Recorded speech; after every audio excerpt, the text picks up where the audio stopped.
Hello friends, আজ আমরা যাত্রা শুরু করছি সিকিমের একটা বিখ্যাত হিল স্টেশন পেলিংয়ের উদ্দেশ্যে।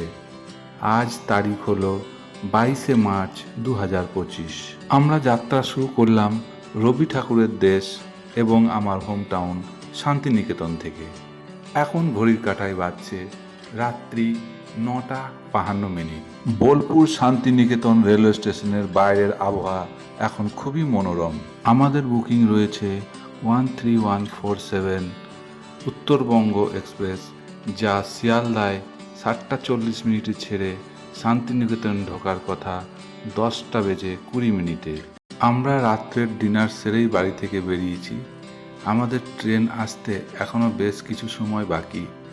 চলুন এই সুযোগে বোলপুর স্টেশনের বাইরেটা ট্যুর আপনাদের একটু করিয়ে দিই। বোলপুর স্টেশন চত্বর বেশ পরিষ্কার পরিচ্ছন্ন ও আলো ঝলমলে। এবার চলুন আমরা প্ল্যাটফর্মের দিকে এগিয়ে যাই। আমাদের ট্রেন আসতে আর তেমন সময় বাকি নেই। উত্তরবঙ্গ এক্সপ্রেস 1 নম্বর প্ল্যাটফর্মে ঢুকছে। মোটামুটি সঠিক সময়েই উত্তরবঙ্গ এক্সপ্রেস প্ল্যাটফর্মে এসে গেছে। আজ প্ল্যাটফর্মে যাত্রী সেরকম নেই, প্ল্যাটফর্ম মোটামুটি ফাঁকাই আছে, সেই জন্য বেশি তাড়াহুড়ো করার কোনো দরকার নেই। আমরা আরামসে ট্রেনের বগিতে উঠব। আমাদের বুকিং রয়েছে এসি 2 টায়ারে, যার পার হেড টিকিট মূল্য মোটামুটি 1000 টাকা। আমাদের coach number A1। Uttarbanga express ছাড়াও Kanchenjunga express, Kanchankanya express, Saraighat express, Darjeeling mail ইত্যাদি ট্রেনের অপশন এখানে আছে। চলুন এবার নিজের নির্ধারিত সিট নাম্বারে গিয়ে আমরা বসি। আজকের ভিডিও এই পর্যন্তই। Good night friends. Good morning friends. এখন ঘড়িতে বাজে সকাল 6:31। আমাদের ট্রেন পৌঁছে গেছে শিলিগুড়ি জাংশন স্টেশনে। শিলিগুড়ি স্টেশন থেকে পেলিং যাওয়া 3টি অপশন: বাস, যার ভাড়া 225 টাকা, রেন্টেড কার, যার ভাড়া 4000 টাকা, এবং শেয়ারিং ট্যাক্সি, যার ভাড়া 650 টাকা। কিন্তু শেয়ারিং ট্যাক্সি জোরথাং হয়ে যাবে। পেলিং পৌঁছে আমরা হোটেল নিয়েছি ওল্ড হেলিপ্যাডের কাছে প্রেমেলিং হোটেলে। প্রেমেলিং হোটেলের লোকেশন খুবই ভালো, কারণ এই হোটেলের রাস্তা থেকে দাঁড়িয়েই আপনি স্লিপিং বুদ্ধা মানে কাঞ্চনজঙ্ঘা দেখতে পাবেন। সিকিমের অন্যান্য হিল স্টেশনের থেকে পেলিং কাঞ্চনজঙ্ঘার কাছে হওয়ার জন্য ভিউ খুব স্পষ্ট। চলুন এবারে আমরা আমাদের রুমের একটা ট্যুর আপনাদের দিয়ে দিই। রুম এবং টয়লেট খুবই ঝা চকচকে, দেখতেই পাচ্ছেন। টয়লেটে মিরর, গিজার এই সমস্ত জিনিস আছে। টয়লেটে রয়েছে ওয়েস্টার্ন কোমেট, হ্যান্ড ওয়াশের জন্য বেশ ভালো জায়গা রয়েছে এবং সেগুলো খুবই পরিষ্কার পরিচ্ছন্ন, ওয়েল মেনটেন্ড। ইভেন স্যানিটাইজ করা ট্যাগও এই ওয়েস্টার্ন কোমেটের মধ্যে দেওয়া আছে, যাতে কোনো হেলথ ইস্যু নেই। রুমে রয়েছে একটা কিং সাইজ বেড, 3-4টে বসার মতো ভালো চেয়ার, ওয়ার্ড্রোবও রয়েছে। রুমের সঙ্গে অ্যাটাচ রয়েছে একটা বালকনি, সেই বালকনির ট্যুরও আপনাদের সঙ্গে শেয়ার করে নেব। ব্যালকনিটা বেশ খোলামেলা। এই ব্যালকনিতে দাঁড়ালে পুরনো হেলিপ্যাডের পুরো ভিউটা এখান থেকে পাওয়া যায়। যদিও এই ভিউটা আমাদের কাঞ্চনজঙ্ঘা পর্বতের পুরো উল্টো দিকে। এই ব্যালকনিতে বসে চা পকোড়ার সঙ্গে কিছু টাইম স্পেন্ড করাই যেতে পারে। আবার ব্যালকনিতে বসে সামনের মাঠে বাচ্চাদের খেলাও উপভোগ করতে পারেন। চলুন এবার হোটেলের ডাইনিং স্পেসের ট্যুর একবার আপনাদেরকে দিয়ে দিই। দেখুন এই ডাইনিং স্পেসটা কতটা সাজানো গোছানো, ও অনেকগুলো বসার সিট এখানে আছে, এবং এই হোটেলের যারা কর্মচারী আছেন তাদের ব্যবহারও খুব ভালো লেগেছে আমাদের। হোটেলের মেনু কার্ডে খাবারের অনেক অপশন এখানে আছে, তবে রেট অন্যান্য জায়গার থেকে একটু হলেও বেশি।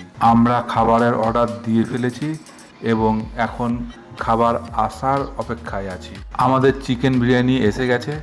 দেখুন বিরিয়ানিটা কিভাবে সাজিয়ে গুছিয়ে দিয়েছে, আমার তো দেখে ভালোই লাগছে। খাবার দেখে আমার জিভে জল আসছে। বিরিয়ানির স্বাদ যথেষ্ট ভালো ছিল। বিরিয়ানির সঙ্গে যে রায়তা দিয়েছিল তার সঙ্গে বিরিয়ানির স্বাদ আরও বেড়ে যাচ্ছিল। বিরিয়ানির মধ্যেই আবার স্যালাডও দেওয়া হয়েছিল, সেই স্যালাডের কোয়ালিটিও বেশ ভালো ছিল। আজ এই পর্যন্তই, good night. Good morning friends, আজ 24শে মার্চ 2025। সকালবেলা আমরা চলে গেছিলাম আমাদের হোটেলের ট্যারেসে, যেখান থেকে কাঞ্চনজঙ্ঘার ভিউটা খুবই পরিষ্কার পাওয়া যাচ্ছিল। দেখুন, এখন আপনাদেরকে আমরা কাঞ্চনজঙ্ঘার ভিউ একটু জুম করেও দেখাবো। সেখানে আমরা দেখতে পাবেন যে কীভাবে এই ট্যারেস থেকে কত সুন্দরভাবে কাঞ্চনজঙ্ঘার ভিউ আপনারা পেতে পারেন। কাঞ্চনজঙ্ঘার উপর সূর্যের আলো পড়লে যেন মনে হয় পুরো পাহাড়টা চাঁদি দিয়ে মোড়া আছে। এত সুন্দর ভিউ এই পেলিং থেকেই এত সুন্দরভাবে পাওয়া যায়। তার কারণ পেলিং অনেকটাই কাঞ্চনজঙ্ঘার কাছে। এর আগে আমরা যতবার কাঞ্চনজঙ্ঘার দৃশ্য দেখেছি সেগুলো অনেকটা দূর থেকে দেখা।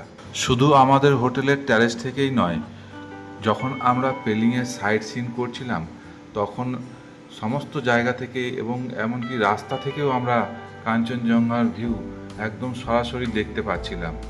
এবং এই যে ভিউ, এটা আগে যত জায়গা থেকে দেখেছি কাঞ্চনজঙ্ঘাকে, সবচেয়ে ভালোভাবে এই পেলিং থেকেই আমরা দেখতে পেলাম।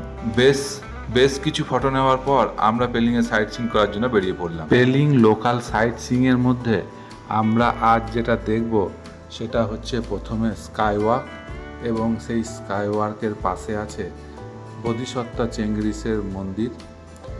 তারপরে আমরা চলে যাব রিম্বি ওয়াটারফলে, তারপরে আমরা যাব রিম্বি রিভারে। সেখানে আমরা কিছুক্ষণ রিম্বি নদীর সঙ্গে, জলের সঙ্গে একটু খেলাধুলা করব। তারপরে আমরা লাস্টে চলে যাব পেলিংয়ের বার্ড স্যাংচুয়ারি, যেটা হবে আমাদের লাস্ট ডেস্টিনেশন। আমাদের পথ চলা শুরু হয়েছে। আমাদের আজকের প্রথম সাইট সিইং স্পট হলো পেলিংয়ের স্কাইওয়াক। এই পেলিং স্কাইওয়াকের পাশেই আছে বোধিসত্ত্বা চেঙ্গিরিসের বড় মূর্তি। এই পেলিং স্কাইওয়াক ইন্ডিয়ার সর্বপ্রথম স্কাইওয়াক। এই স্কাইওয়াকের পাশেই আছে একটা বোধিসত্ত্বা চেঙ্গিরিসের মূর্তি, যেই মূর্তির উচ্চতা 42 মিটার। এটি পৃথিবীর সবচেয়ে উঁচু বোধিসত্ত্বা চেঙ্গিরিসের স্ট্যাচু। এই পেলিং স্কাইওয়াক পার্কিং থেকেই আমরা কাঞ্চনজঙ্ঘার ভিউ খুব ভালো পাচ্ছিলাম। সেই জন্য এখানে অনেকক্ষণ ধরে আমরা ফটোশ্যুট ও ভিডিওগ্রাফি করছিলাম। এই নিচে থেকে বোধিসত্ত্বা যে মূর্তিটা, সেটাও বেশ বড় এবং সুন্দর দেখাচ্ছিল। পেলিং স্কাইওয়াকের প্রবেশ মূল্য ছিল জনপ্রতি 100 টাকা, এবং পার্কিংয়ের জন্য আরও 50 টাকা এক্সট্রা দিতে হয়েছিল। স্কাইওয়াক পার্কিং থেকে কাঞ্চনজঙ্ঘার ভিউ আপনাদেরও একটু দেখিয়ে দিই। দেখুন, আমরা এখান থেকে ভিডিওগ্রাফি করছি, এখন কাঞ্চনজঙ্ঘাকে আমরা জুম করেও দেখাবো। সূর্যের আলো কাঞ্চনজঙ্ঘার উপর পড়লে পুরো কাঞ্চনজঙ্ঘাকে একটা ডায়মন্ডের মতো দেখাচ্ছে এবং পুরো ঝলমল করছে। খুব উজ্জ্বল এই কাঞ্চনজঙ্ঘা দেখতে এখান থেকে বেশ ভালোই লাগে। আজকের ব্রেকফাস্টটা আমরা এখানে পেলিংয়ের স্কাইওয়াকের ক্যান্টিনেই সেরে নেব। এখানে আজকে আমরা নিয়েছি মোমো। এবারে আমাদের আগামী গন্তব্যস্থান হলো রিম্বি ওয়াটারফল। এই রিম্বি ওয়াটারফলের রাস্তায় পড়ে সেই বিখ্যাত দুরাব ভিলেজ। চলুন একটু দুরাব ভিলেজের ভিডিও আপনাদেরকে দেখিয়ে দিই। এই দুরাব ভিলেজটি পুরো সবুজ গাছপালায় মোড়া এবং পাহাড়ের কোলে অবস্থিত। এই পাহাড়ি গ্রাম দুরাপের বাড়িগুলো বেশ রংচঙে।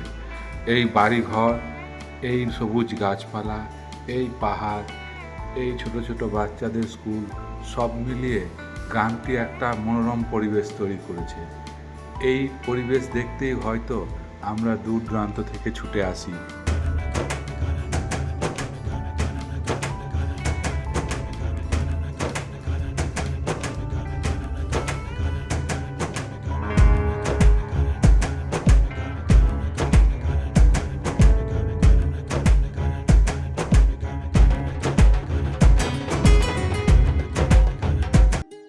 অবশেষে আমরা পৌঁছে গেছি রিম্বি অরেঞ্জ গার্ডেন এবং রিম্বি নদীতে। এখানকার প্রবেশ মূল্য জনপ্রতি 30 টাকা এবং গাড়ির পার্কিংয়ের জন্য আরও 50 টাকা। চলুন এখানে টিকিট কেটে আমরা ঢুকে যাই রিম্বি নদী এবং রিম্বি অরেঞ্জ গার্ডেন দেখার জন্য। এই গার্ডেনটি খুবই মনোরম এবং নানা রকমের গাছ এখানে দেখতে পাবেন। এখন অরেঞ্জের সিজন নয়, সেই জন্য আমরা শুধু ছোট ছোট অরেঞ্জের ফুল দেখতে পাচ্ছি, কিন্তু কোনো অরেঞ্জ দেখতে পাচ্ছি না। হ্যাঁ, কিন্তু অরেঞ্জ জুসের স্টল এখানে আছে, সেখানে আপনারা অরেঞ্জ জুস খেতেই পারেন। চলুন এবার রিম্বি নদীতে একটু মজা করা যাক, কিছু ফটোশ্যুট করা যাক। রিম্বি নদী একটি পাহাড়ি নদী। এর জল খুব পরিষ্কার। এই জল যখন পাথরের উপর বয়ে যাচ্ছে তখন মনে হচ্ছে যেন সেই জল আমাদের হাতছানি দিয়ে ডাকছে জলের মধ্যে খেলা করার জন্য।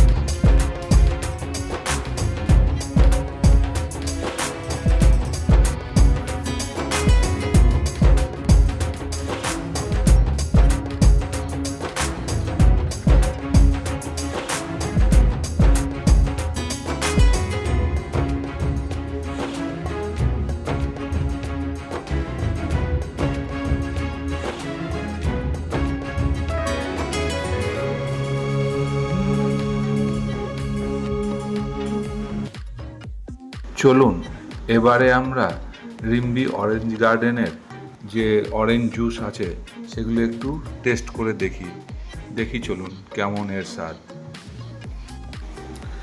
এখানে অরেঞ্জ জুস ছাড়াও আরও অনেক কিছু জুস পাবেন, কোল্ড ড্রিঙ্কস পাবেন, চিপস পাবেন। এই ছোটোখাটো স্ন্যাক্সগুলো এখানে বসে নদী দেখতে দেখতে খেতে বেশ ভালোই লাগবে।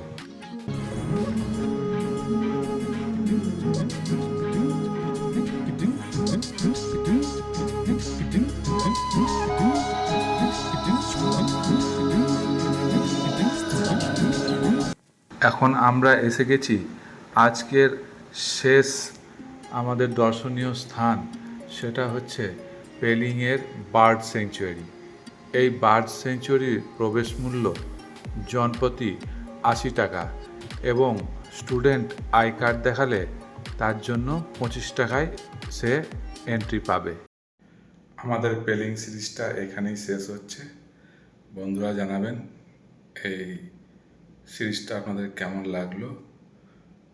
আমার ভিডিও লাইক করবেন, শেয়ার করবেন এবং সাবস্ক্রাইব করবেন।